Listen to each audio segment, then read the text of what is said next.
I've had this Garmin Descent G1 solar dive computer for about 18 months now, so I think it's a fair time to take a look at the features and the pros and the cons of this watch. My goal with this purchase was to get the best of all the worlds. I wanted a daily watch, a fitness tracker, and a capable dive computer that did recreational, technical, and apnea snorkeling. I'm familiar with the Garmin brand. Before the G1, I was using the Forerunner series. This is a Forerunner 235 that I wore for a couple of years. And these are non-diving watches. They're really just their economy line running watches. But when it comes to diving applications, I had no experience with Garmin at all before the G1. I went with the G1 over the Mark II or Mark III, whatever was out at the time, because I have really small wrists. Like the G1 pretty much fills up the wrist. And because the Descent Mark II, Mark III, and I think my own Mark IV are so much larger, it's just too big of a watch to wear every day on my wrist. I wasn't interested in other dive computers out there like the Tarek because, well, it's also huge, but it has none of the fitness or daily features that I wanted out of a product. Diving wise, I was looking for something I could use when recreational diving or spearfishing as a primary, small, low profile dive computer. I wanted something to use for open circuit deco dives as a backup decompression computer, and maybe to use in rebreather diving if my Shearwater Perdix, which is my backup computer, the standalone computer I use when rebreather diving, if something happened to that, I could still have a backup computer with the Garmin. And that's what I've done with it. I've done about 300 dives with this computer in the past 18 months, and it's mostly the first two categories. I use this as a primary computer in the recreational or the spearfishing dives that I do. I use it as a backup for all of my open circuit tech, and I actually don't really use it very much at all for the rebreather because I have that Perdix. I don't need two backup computers. That's just more real estate on the arms and more things to have to keep updated during the dive. So as a general overview, the G1 is a 5-button computer. It has a monochrome display. It's not a touch screen like the other Descent computers are. It's got rubber straps that it ships with, including an extra long strap for wetsuits or dry suits. But the straps also pop right off using this quick fit technology that they use. So you can replace the strap really easy or upgrade to something like a bungee strap that's easier to put on and take off in a wetsuit or a dry suit.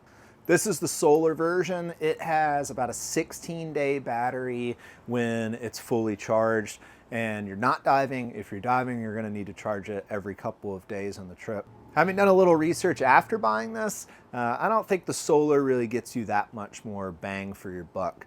You don't have to charge this very much at all. You're definitely not having to charge it every single night after diving. Even the non-solar version is going to have a ton of battery life. First up on the list of things that this watch does really well is durability. This is a plastic watch. It's not a thick, bulletproof looking metal frame that's super heavy. It's a lightweight plastic watch, and I wear it every day, all day. I've worn it on hundreds of dives, and it has a little bit of wear. There's some scratches around the plastic, some scratches on the screen protector, but as far as functionality goes and any kind of big noticeable issues, the watch itself doesn't have any. The strap has actually gotten really beat up. It's got chunks taken out of it and scratches all over, and it's lost a little bit of integrity, but I'm not really worried about that. I switched to a bungee strap when I'm diving a little while back to help save this rubber strap, but once it breaks, I'm just gonna replace it with another, and it's so easy to replace the strap, and I'm not even concerned about that. It shouldn't be a surprise to anybody that what this watch does best is fitness tracking and everyday health and wellness tracking, like steps and sleep scores. Garmin's been doing that for a long time, and they do a really good job of it. The functionality on the watch itself for that is really easy to use. It's intuitive. You've got a gazillion options for tracking, and the app interface is really easy to use too. The G1 also connects to accessories, so like this heart rate monitor. My understanding of wrist-based opacity heart rate monitors is that they're not very precise, so I upgraded to this for running and swimming. and it connects really seamlessly with the G1. The health and fitness aspects of this watch are awesome. You know, everything from suggesting workouts to there's even a Connect community where you can share things between other people and do challenges. And I think that's a really good selling point for these computers over other computers. The data are very clear that there's a connection between fitness, health, and decompression sickness, and people who are serious about mitigating decompression risk should have some kind of fitness program. And having that program tracked on your wrist is a great way, or at least for me, to keep me accountable and keep me interested in it. The other thing this computer does really well is single tank recreational diving. I use it with the big numbers or big display on, so it keeps the screen really simple. A quick glance gets you what you need. And it has a ton of customization between gradient factors, alarms, and settings that you can do. It works really well for recreational diving. So if I'm single tank diving, if I'm spearfishing, this is my primary and typically the only computer that I have. It's just so easy in a rash guard to throw the BC on, click a button to make sure I'm in the right dive mode, and go dive. I don't have to put anything else on. Then when I'm done from the dive, it talks to my phone automatically. All those dives get downloaded into the Garmin Dive app. I can pull them up and look at profiles or add in other details if I want. So those are the things that the watch does really well. It is great as a fitness watch or a daily watch. It has awesome capabilities for recreational diving, and it's really rugged. When it comes to improvements to the G1, the big thing that stands out, for me at least, is the technical diving modes. It's not that they're unsafe or terrible or unusable. They're definitely usable, and I've gone diving in both CCR mode and open circuit deco mode over a number of dives with the computer. But there's a couple of just wonky, finicky little things that it would be great if they got fixed. And my understanding is Garmin fixes a lot of these as they get feedback.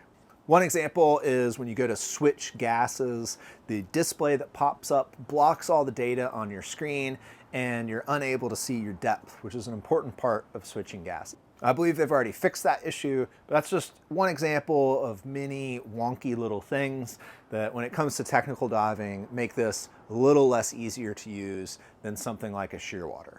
The big number display, which we have for single tank diving, doesn't transition to all the other modes. So CCR mode or open circuit deco mode can have a really crowded screen. I'm sure there's a way they can make some simple big number text screens so it's a quick glance to get the data that we need. And I look forward to them adding that in at some point in the future.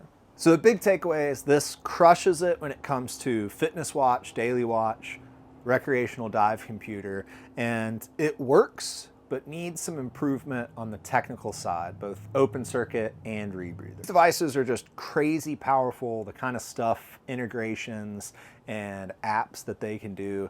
You know, I can't even begin to scratch the surface or list all of those. It's overwhelming how much that you can do with these watches. I wanted to have a watch that I didn't think was ugly.